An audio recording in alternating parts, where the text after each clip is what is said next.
When the general public looks at Dr. Dre, they consider him a musical legend. But when you're going deeper into the topic, you slowly have the realization that Dre is not only one of the legendary rappers like, let's say, Tupac or Ice Cube, but also a world-renowned producer and composer. From his unparalleled work ethic, his inclination for innovation, the ability to shift the landscape of music as we know it and reinvent himself time and time again, Dr. Dre deserves his flowers as a producer. So that will be the main focus for this video, a bit of an experimental one. We're gonna break down why Dr. Dre is a legendary producer and what exactly he does to be viewed this way, because there is a reason, and the word legend does get thrown around a little loosely these days. So without further ado, ladies and gentlemen, let's get into it.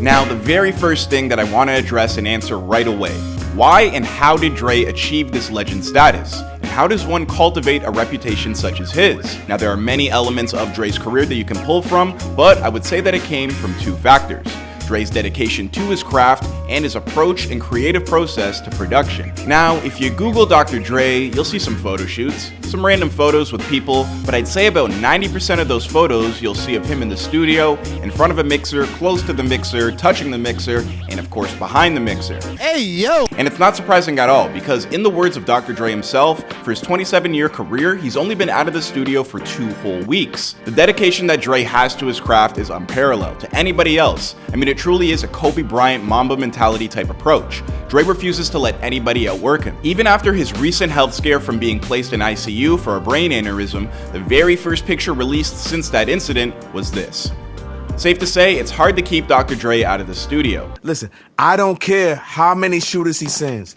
Johnny Guns will never run me out of my own studio. Now, before I get into how he influenced the music industry, I would like to concentrate your view on how he creates music and why he literally lives in the studio. Now, a common known fact about Dr. Dre is that he is a perfectionist. I mean, let's call a spade a spade. This man is a crazy perfectionist. This is a man who worked on a highly anticipated album for over a decade and had every great rapper work on it, only not to release it due to it not being perfect. Other anecdotes regarding Dre's perfectionism include the time that Dr. Dre made Bishop Lamont re-record a single bar 107 times, and the fact that half the artists on his label have left simply because they were tired of waiting for the release of their material while Dr. Dre was doing his best to perfect it. Dr. Dre has had some very high profile and legendary rappers on his Aftermath roster, artists such as Rakim and Busta Rhymes, but as of right now, Dre's label roster includes Dre himself, Eminem, Kendrick Lamar, Anderson .Paak, and Silk Sonic. Now, let's take a look at how Dre was working on his music to understand why he's such a legendary producer.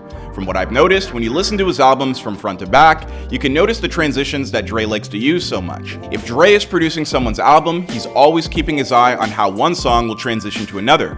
Mostly it's a simple fade, but a lot of the times, beats spill from one to another. Now, because of YouTube rules, I can't exactly play an example here, but listen to the sequencing of the songs on the legendary album Get Rich or Die Trying, 50 Cent's Bloodhound, and Back Down, and you'll understand exactly what I'm talking about. Now, of course, there's not a lot of benefits for such a nerdy approach. Some will say it's just cool, but it also characterizes Dre's music approach. For this "it's just cool" effect, he will try to incorporate elements into the music where sometimes almost nobody except him would even notice. And in those details, you can see his perfectionism. Not even if your ears were pierced by beats by Dre. It's a Kendrick Lamar line. Dre also has had the same approach to samples. He is a bit of an old school producer, and most of his beats, especially the old ones, are based on samples.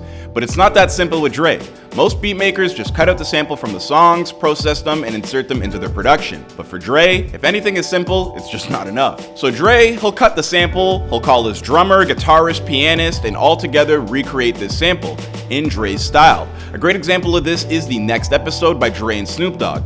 Listen to David McCallum's The Edge, and you'll be surprised. There are of course much more examples, but this is one of the more famous ones. Also, in one of his interviews, he said that he used the same drum sample on a few tracks from the 2001 album, but he processed them so much that we won't realize in which tracks that he used them. Another interesting story regarding the drums on the album 2001, fellow revolutionary producer Kanye West had stated in his song Last Call how he made one of his first Jay-Z beats for the song This Can't Be Life, and remarked how he pretty much bit the drums from the 2001 song Explosive and used it for the J track and just sped it up a little. You see, great producers are influenced by great producers.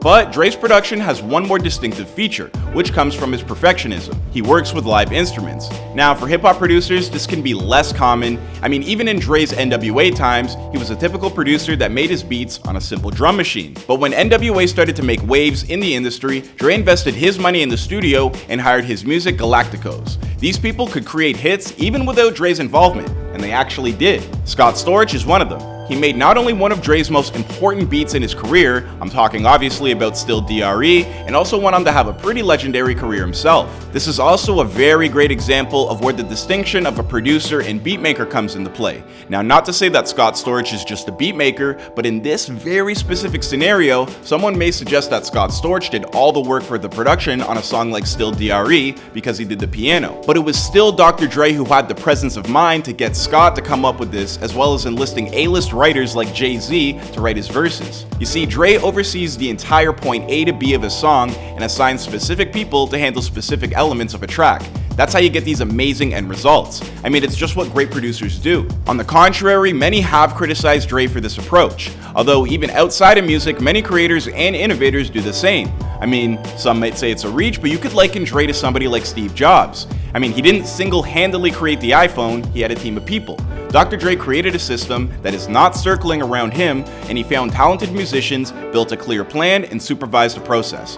Much of 50 Cent's and Eminem's albums were released with a lot of production from different producers. But all that music had 1, Dre's level of quality, and 2, Dre's style. A lot of those beats did sound hard and were based around live instruments. And that's Dre's style. The Eminem Show, Encore, and The Game's The Documentary were results of this system. And I mean, hey, don't be surprised if someone puts a label on any music from those 3 conglomerates, Shady Aftermath, or G-Unit, as produced by Dr. Dre. Maybe those beats weren't produced by Dre, but they were still the results of Dre's system. In the rap game, no matter the era, there was always a lot of talented people who were doing quality things, from Jay Dilla to The Roots, Outkast, and Kanye West, and many, many more.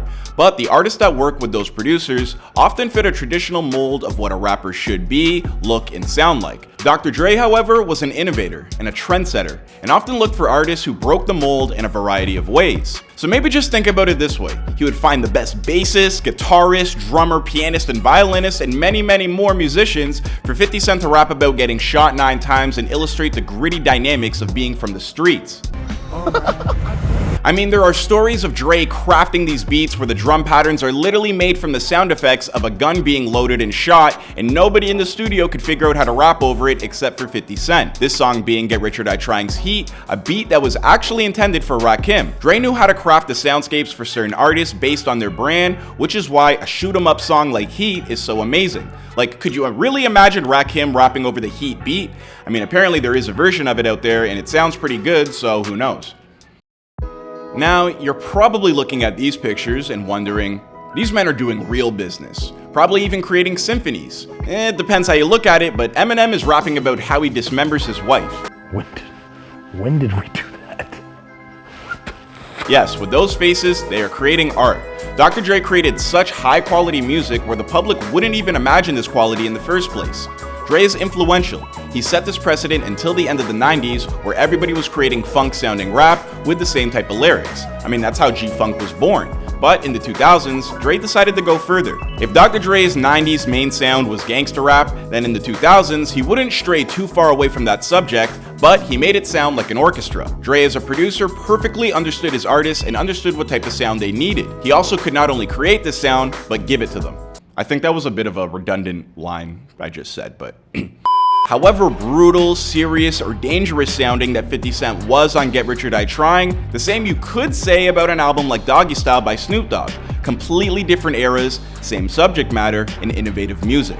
That's why you can't exactly look at Dr. Dre's beats as one piece. Like, yeah, they have some common details, but for his own songs, he was creating one sound. For The Game, completely different. For Eminem, even more different. For Snoop and Obi Trice, super different. Dr. Dre's system made it possible for Eminem and 50 Cent to open their own labels. And on those labels, they had rappers like Obi Trice, G-Unit, Lloyd Banks, and many others. But because those labels were under Dr. Dre's wing, they had to adhere to a certain level of quality. Obi Trice is a great example of how being under the shady Aftermath wing and it elevating his career. His debut album Cheers featured production from Dr. Dre and Timbaland and sold almost 500,000 records his first week, and the music was really good. On his beats were people like Luis Resto, Michael Azito, Jeff Bass. Obi has never since seen that type of success since working with Dr. Dre. I can't say that Dre was the only one who gave hip-hop this quality sound, but he definitely had a huge impact on competition, up until those Southern fellas came around and snapping their fingers, which did revolutionize the game in a different way, but that's a completely different video. In 2008, Dr. Dre's son passed away of overdosing, and 2 years earlier, Eminem lost his best friend, leaving the scene and of course drugs. Eminem's label slowly started to die, Dre's artists started to leave him and move independently. As we know, Em and Dre are strong personalities and have already solidified their spots in the rap game. The artists that Dre worked with brought something to the table. That's obvious. That's why he works with them. But as they move away from Dre, many of them became less interesting or profitable at the very least. I mean, even if you take The Game and 50 Cent, with Dr. Dre, they were the most authentic versions of themselves, at least in their music, and it was felt in everything from their album covers, photo shoots, apparel, and sound. I mean, it had its own unique vibe. But then let's take rappers of a lower tier than guys like Eminem and 50 Cent. Exhibit was once one of the biggest rappers in the game and had his music fall into obscurity later on. Truth Hurts only released one album with Dre, same with The Firm, and it seems like this is a negative story, but it does push to a positive conclusion. Apart from his approach and skill, which we already talked about, there's another factor that makes Dre not only a talented musician, but also a great producer: his instinct. By instinct, I mean finding a diamond in the rough. The right sample, the right sound, the right artist. I mean, just look at this scene from Straight Outta Compton where Dr. Dre's trying to show Eazy-E how to rap on Boys in the Hood. It's a great example. Just hit that first beat hard, man. You gotta come in on beat. Cruising down the street. You cruising. You good, Eric? Hey. No. You good. It's dope. But on beat. NWA and The Posse and Straight Outta Compton. Dre produced both these albums when he was in his 20s on an EMU SP 1200. We all know that these two albums turned the world of hip-hop upside down. They killed censorship in it, let people say f the police, and generally brought incorporating black social issues in music to a completely different level. But few people know that there are actually two tracks in Dre's discography that changed music in not the most obvious way. One of those tracks being Dope Man. Listening to this track, you could hardly pay attention to it except for that cool squeaky synthesizer. When Dre inserted this sample in there, he probably really liked it, and he probably did not expect that he would create a new direction in hip-hop. It is generally accepted that this track, with the sample of the Funky Worm song by Ohio Players, began the history of G-Funk. Later on, Dre would refine this sound on his album The Chronic, adding funky bass and female vocals to it, and only after that, everyone would fall in love with this sound.